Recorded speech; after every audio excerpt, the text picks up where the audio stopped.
But as soon as Philip stepped onto the ice, there was a sharp crack.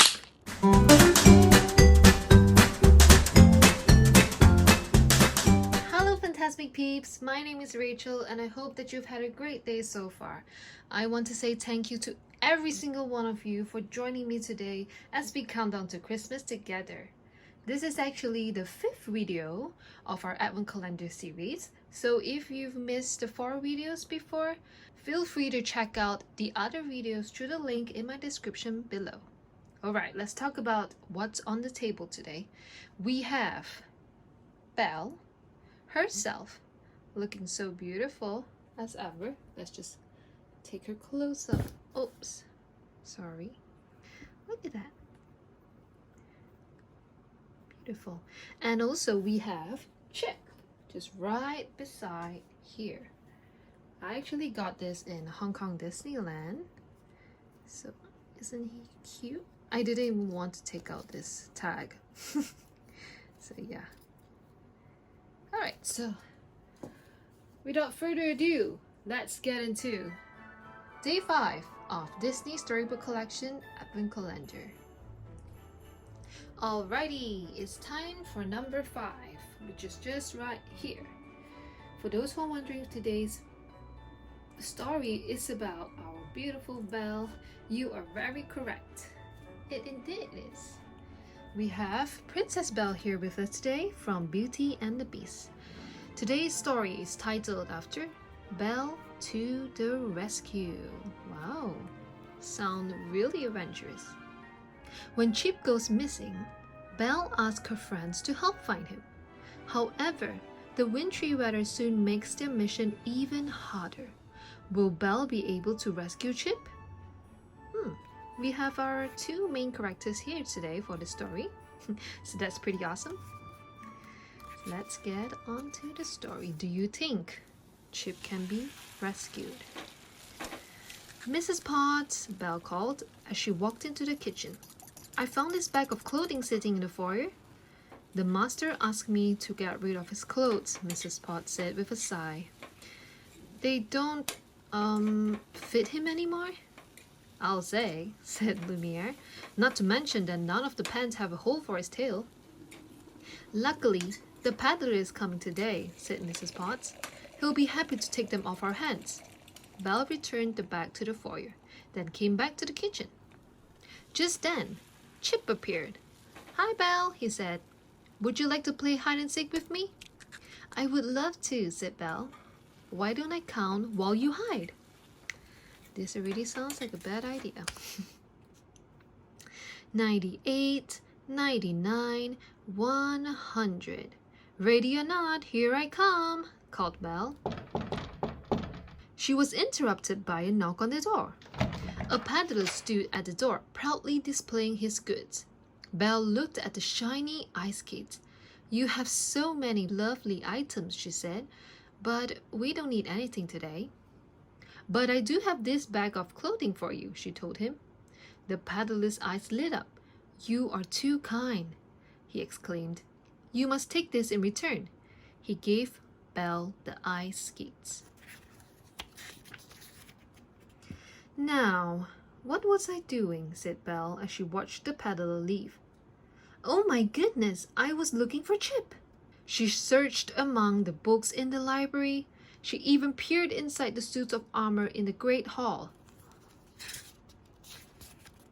Come on, wherever you are, Belle shouted in the ballroom, but her voice just echoed back at her.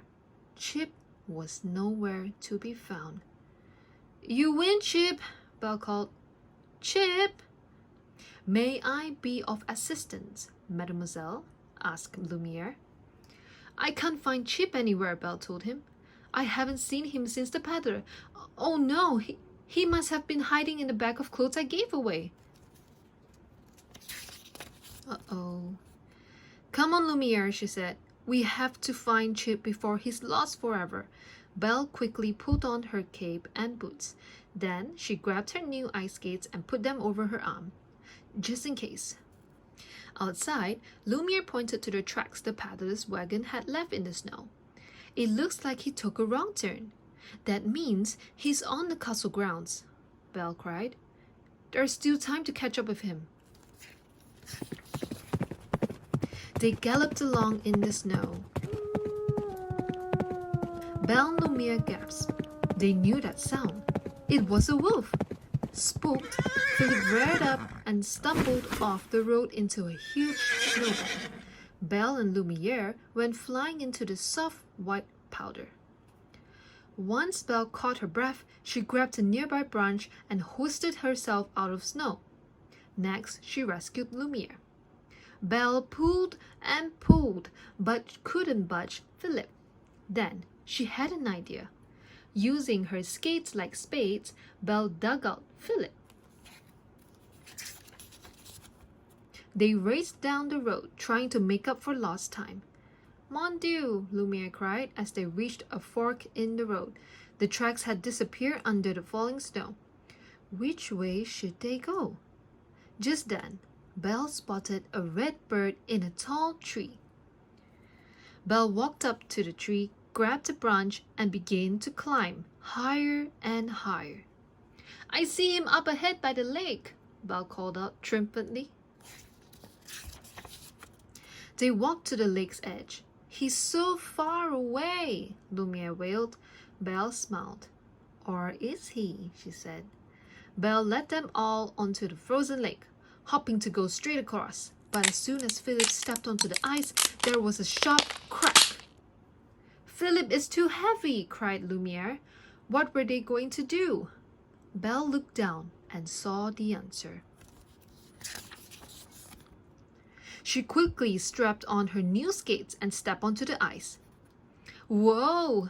Belle cried as she tried to keep her balance, but after a moment she was skating smoothly.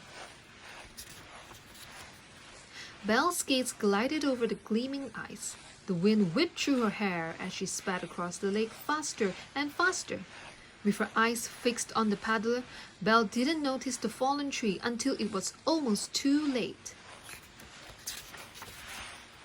Luckily, she swerved out of the way just in time. Finally, Belle reached the other side.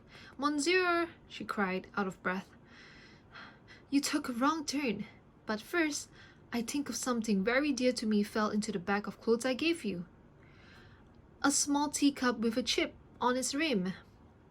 "All the trouble for a teacup with a chip in it," said the paddler, shaking his head. "It's my favorite one," said Belle. She opened the bag and there was Chip, cozy as could be. "Great hiding spot, huh, Belle?" he whispered. "The very best," said Belle with a grin. The end. Did you like today's story? Did you learn anything today? Again, this is a very touching story because it's touching on friendship between Belle and Chip. Their bond is so strong that Belle traveled across all the troubles just to save him, and that's a beautiful friendship right there. As always, thank you so much for joining me today. Stay safe and healthy, and have a magical and fantastic day ahead. Bye for now, and thank you for joining me once again. See you tomorrow.